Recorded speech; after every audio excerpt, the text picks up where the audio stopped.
Assalamualaikum warahmatullahi wabarakatuh. Bismillahirrahmanirrahim. Alhamdulillah wassalatu wassalamu ala Rasulillah wa ala alihi wa ashabihi wa ummatihi ajmain. Amma ba'du. Al-Hikam pasal 1. Bersandar pada amal. Bersandarlah pada Allah, jangan pada amal.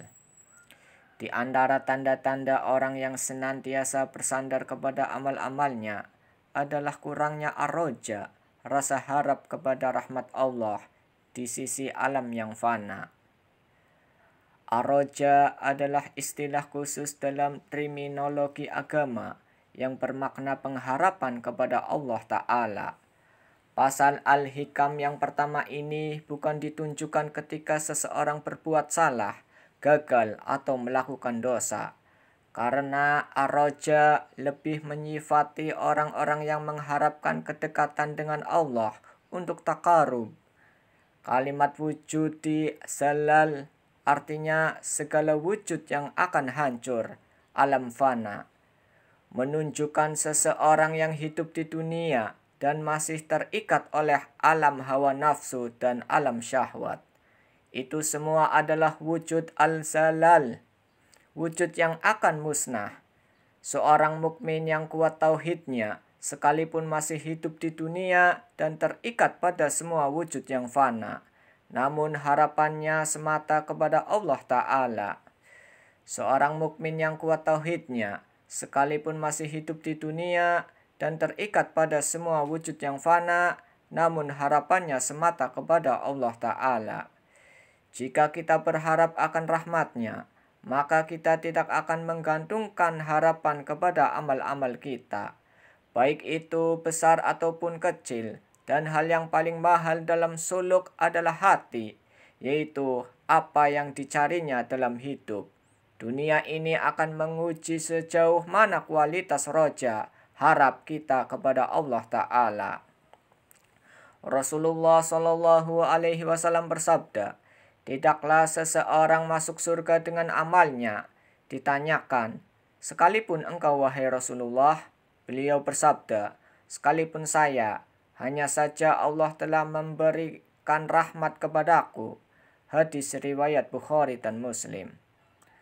Orang yang melakukan amal ibadah itu pasti punya pengharapan kepada Allah, meminta kepada Allah supaya hasil pengharapannya.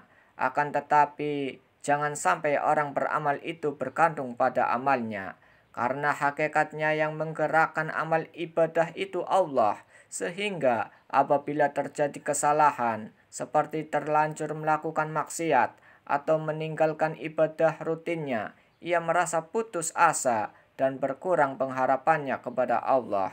Sehingga apabila berkurang pengharapan kepada rahmat Allah, maka amalnya pun akan berkurang dan akhirnya berhenti beramal.